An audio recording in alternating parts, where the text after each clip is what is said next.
पहले मैं भी मैक्सिमम टाइम क्लासेस को देती थी। पूरे दिन बैक टू बैक क्लासेस करना, उसके नोट्स बनाना, इन्हीं सब चीज़ों में मेरा सारा टाइम चला जाता था। और इसके बाद ना तो सेल्फ स्टडी करने का टाइम रहता और ना ही सही से रिवीजन करने का।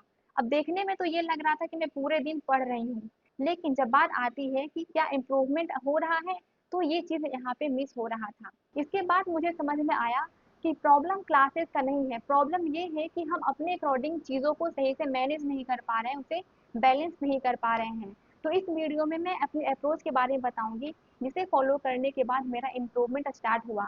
जब हम स्टार्टिंग के फेज में होते हैं तो सबसे पहले हमारा प्रायोरिटी होता है subject wise foundation course complete करना, चाहे वो क्वांट हो, इंग्लिश हो, रीजनिंग हो।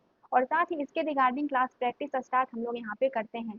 तो देखो, इस फेज में इतना क्लासेस तो करना हमारे लिए मैंडेटरी होता है, क्योंकि यहाँ पे हम अभी लर्निंग फेज में होते हैं, जहाँ पे हमें सारे सब्जेक्ट्स का अप्रोच सीखना होता है कि कौन सा क्वेश्चन कैसे सोल्व होगा।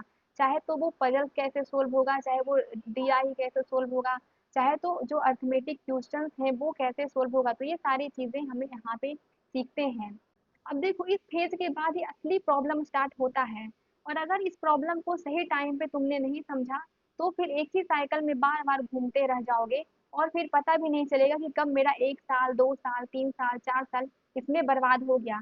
क्योंकि हम यहाँ पे लूप होल में फंस जाते हैं, जिससे निकलना हमारे लिए मुश्किल हो जाता है। हमें समझ में ही नहीं आता है कि हमारे हमारे साथ यहाँ पे हो क्या रहा है।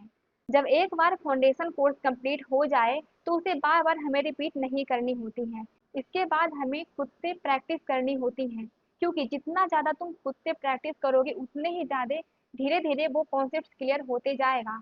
हाँ, एक चीज़ और है, इसके बाद तुम खुद में एनालिसिस करो कि कौन सा एरिया अभी तक स्ट्रांग हो चुका है और कौन सा एरिया वीक रह रहा है। और ये चीज़ तुम अपने अकॉर्डिंग डिसाइड करो, ये चीज़ तुम्हें कोई दूसरा कोई डिसाइड करके नहीं देगा। और फिर जो एरिया वीक रह रहा है, उस पे ज़्यादा से ज़्यादा फोकस करो। और जो एरिया स्ट्रांग हो चुका है, उस पे बस प्रैक्टिस करो ज़्यादा से ज़्यादा। क्योंकि देखो, क्लासेस तुम कितना भी कर लो, लेकिन जब तुम खुद से क्वेश्चंस को सोल्व नहीं करोगे, तो वो स्किल्स तुम में डेवलप नहीं होंगी। क्वेश्चंस देख करके दिमाग में आइडिया नहीं लगेगा कि ये क्वेश्चन कैसे सोल्व होगा। और ये सब चीज़ें मुझे काफ़ी लेट में समझ में आया, जिस कारण से मेरा यहाँ पे काफ़ी ज़्यादा टाइम वेस्ट हो गया। तो अभी के लिए मैं बस वही क्लासेस करती हूँ जिसकी मुझे नीड होती हैं। अब जैसे कि मेरा प्रीलिम्स स्ट्रांग हो चुका है, तो मैं इसका बस मॉक पेपर से प्रैक्टिस करती हूँ। और मेंस के लिए भी जहाँ पे मुझे क्लासेस की नीड होती हैं, बस वही क्लासेस करती हूँ। बाकी मैं खुद से मॉक पेपर से प्रैक्टिस करती हूँ। आई होप कि तुम्हें अब क्लैरिटी मिल गई होंगी कि हमें कैसे अपने सेल्फ स्टडी और क्लासेस को बैलेंस करना होता है। अगर यही सेम प्रॉब्लम तुम्हें भी रिलेटेबल लग रही है, तो कमेंट में बताना। और किसी भी पर्टिकुलर सब्जेक्ट से रिगार्डिंग अगर कोई डाउट हो, तो वो भी कमेंट में ज़रूर बताना, मैं रिप्लाई करूँगी। बाकी मिलते हैं नेक्स्ट वीडियो में।